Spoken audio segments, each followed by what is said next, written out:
We begin with the U.S. presidential race. Anti-establishment candidates scored big victories in the nation's second nominating contest in the state of New Hampshire. On the Democratic side, Vermont Senator Bernie Sanders trounced former U.S. Secretary of State Hillary Clinton by a margin of 60 to 38%. For the Republicans, billionaire Donald Trump was the winner with 35% of the vote, far ahead of the second-place finisher, Ohio Governor John Kasich, at nearly 16%. Texas Senator Ted Cruz, winner of last week's Iowa caucuses, came in third with about 12%. CCTV's Sean Callebs is live in Manchester, New Hampshire. And Sean, how did Trump manage to finish so far ahead of the rest of the field?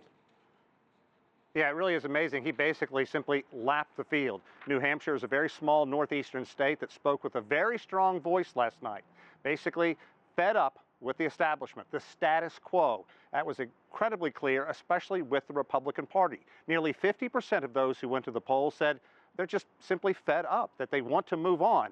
And the established GOP leadership is now wondering, is there any way that we can stop the juggernaut that is billionaire Donald Trump? For a man who relishes the spotlight, brash billionaire turned politician Donald Trump got what he wanted. Wow, wow, wow, wow. The limelight and his first victory in his run for the White House. Trump was greeted by long lines and enthusiastic crowds in New Hampshire, even in the worst kind of weather. Why are mainstream candidates on the outside looking in? Exit polls show voters are fed up with the status quo, with half of Republican voters saying they feel betrayed by their party. And I'm sick and tired of politicians that are too beholden to the money and groups that fund their operations, and we can't get anything done in this country. It's frustrating for Republican leadership, who can neither control nor contain Trump.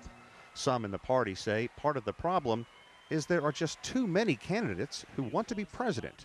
Jeb Bush, Marco Rubio, John Kasich, and Ted Cruz. Some of these people hanging in there too long when they don't have a shot is hurting the party and might be handing the nomination to somebody that nobody wants, really, that the majority really don't want the nomination handed to. They get some kind of a plurality. That would be Donald Trump. Polling showed Trump had broad-based Republican support in New Hampshire. Looking at education levels, the billionaire did best among voters who have a high school degree or less. The Republican race in New Hampshire was characterized by personal attacks, ugly barbs back and forth. Jeb Bush calling Trump unhinged and a jerk. A good microcosm of the entire battle could have been the last Republican debate, when candidates had trouble even coordinating their arrival on stage.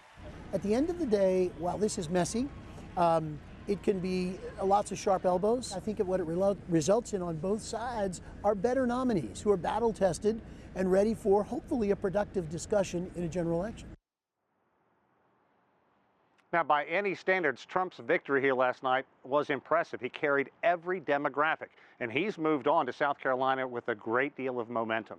As for the other candidates, they're trying to spin things as best as possible, saying that they could be the established candidate that eventually moves on and unseats Trump in the leader's spot. But that's down the road, Mike. Right now, it is Trump riding the crest. I like the statement from one of the gentlemen you interviewed, messy, because it's still messy on the Democratic side as well. A huge victory for Senator Bernie Sanders over the former Secretary of State. How did he pull that off? Yeah, exactly. That was another one where he defeated Hillary Clinton in every demographic, including women voters, a block that Clinton really counted on getting. This is a huge setback for Clinton. There is no other way to slice this. She is moving on very disappointed.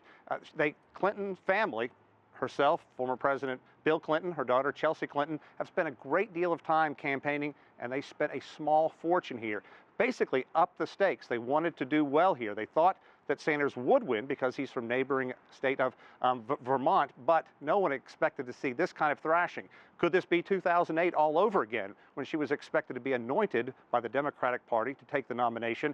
Back then, an unknown senator from Illinois, Barack Obama, came in and went on to become a two-term president. The question is, can Clinton regroup, go back to her donors, shake things up, and move forward from here? We'll find out, because South Carolina has a more diverse voting base. African Americans make up a large population of that state, so it's going to be interesting to see how that shakes out down there. Well, it certainly is interesting. That's one word for it. Thanks so much, Sean.